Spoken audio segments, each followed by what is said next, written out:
السلام علیکم ورحمۃ اللہ وبرکاتہ۔ اقرا اردو ٹیچ چینل میں آپ سبھی کا خیر مقدم ہے۔ کلاس 9th بک جان پہچان، چیپٹر نمبر 13 سندباد جہازی کا ایک سفر۔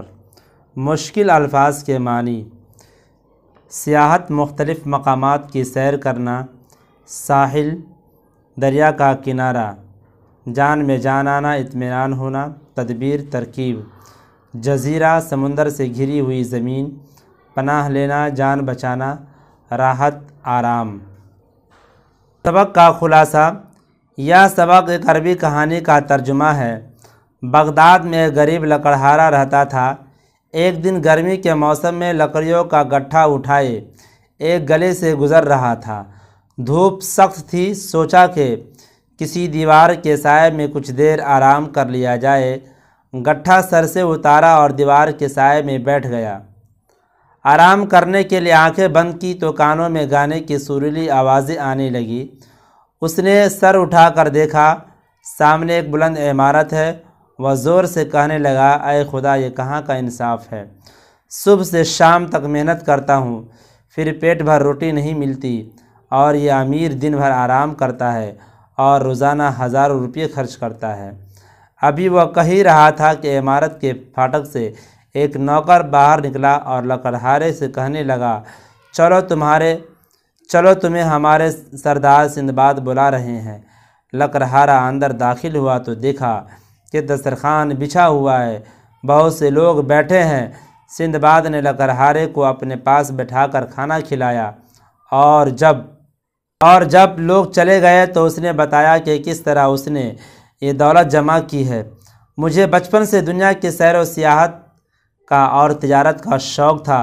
جب میں بڑا ہوا تو مال جمع کر کے سوداگروں کے ایک جہاز پر سوار ہو گیا اور جزیرہ جزیرہ جا کر مال بیچنے لگا۔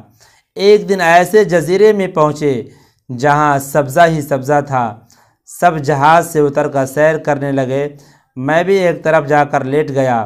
ٹھنڈی ہوا سے آنکھ لگ گئی۔ جب آنکھ کھلی تو دیکھا کہ وہاں جہاز موجود نہیں تھا۔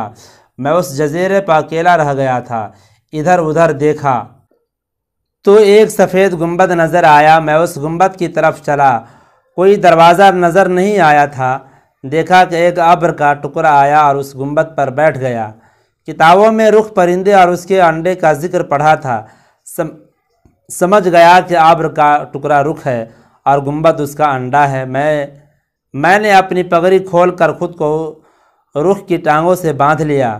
صبح ہوئی تو پرندہ اتنا اونچا اڑا کہ زمین نظر نہیں آئی، پھر تیزی سے ایک گھاٹی میں اترا۔ میں نے جلدی سے خود کو کھول لیا۔ کھائی اس قدر گہری تھی کہ اس اوپر چڑھنا دشوار تھا۔ چاروں طرف پہاڑ تھے۔ میں نے چلنا شروع کیا تو دیکھا راستے میں جواہرات پڑے ہیں۔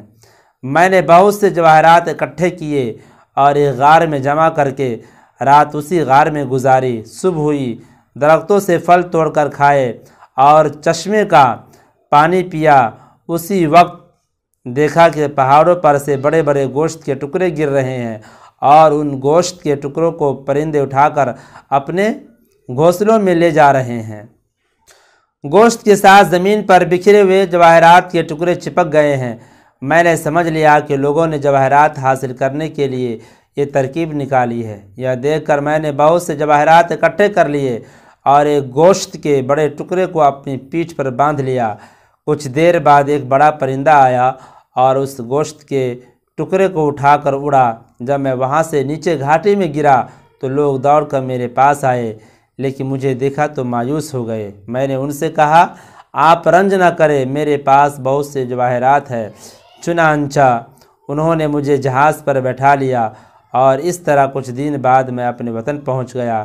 اپنی کہانی سنا کر سندباد نے لکڑہارے کو روپیوں سے بھری ایک تھیلی دی اور کہا، محنت کے بغیر انسان کو راحت نہیں ملتی۔ مشقی سوالات: سوال، لکڑہارے نے خدا سے کیا شکایت کی؟ لکڑہارے نے خدا سے شکایت کی، یا خدا، یہ کہاں کا انصاف ہے! میں صبح سے شام تک محنت کرتا ہوں، پھر بھی پیٹ بھر روٹی نہیں ملتی، اور یہ امیر ہے، دن بھر آرام کرتا ہے، روزانہ ہزاروں روپے خرچ کرتا ہے۔ سوال نمبر 2، لکڑہارے نے سندباد کے محل میں کیا دیکھا؟ لکڑہارے نے سندباد کے محل میں دیکھا کہ دسترخوان بچھا ہوا ہے، بہت سے لوگ بیٹھے ہوئے ہیں، ان کے سامنے لذیذ کھانے رکھے ہوئے ہیں۔ سوال نمبر 3، سندباد جزیرے پر اکیلا کیوں رہ گیا تھا؟ جزیرہ میں آبادی نہیں تھی، چاروں طرف جنگل اور سبزہ ہی سبزہ تھا۔ سب سوداگر جہاز سے اتر کر سیر کرنے لگے، سندباد بھی ایک طرف چل پڑا، سبزے پر لیٹ گیا۔ ٹھنڈی ٹھنڈی ہوا کے جھونکوں سے اسے نیند آ گئی، وہ بہت دیر تک سوتا رہ گیا۔ جب آنکھ کھلی تو گھبرا کر ساحل کی طرف دوڑا، لیکن وہاں جہاز نہیں تھا، جہاز اسے جزیرے میں چھوڑ کر جا چکا تھا۔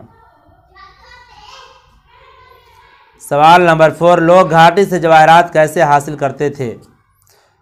جواب، لوگ گوشت کے بڑے بڑے ٹکڑے پہاڑ سے نیچے گھاٹی میں پھینک دیتے تھے، گھاٹی میں پڑے ہوئے جواہرات گوشت سے چپک جاتے تھے۔ پرندے ان گوشت کے ٹکڑوں کو اٹھا کر اپنے گھونسلوں میں پہنچ جاتے اور لوگ گوشت سے چپکے ہوئے جواہرات حاصل کر لیتے۔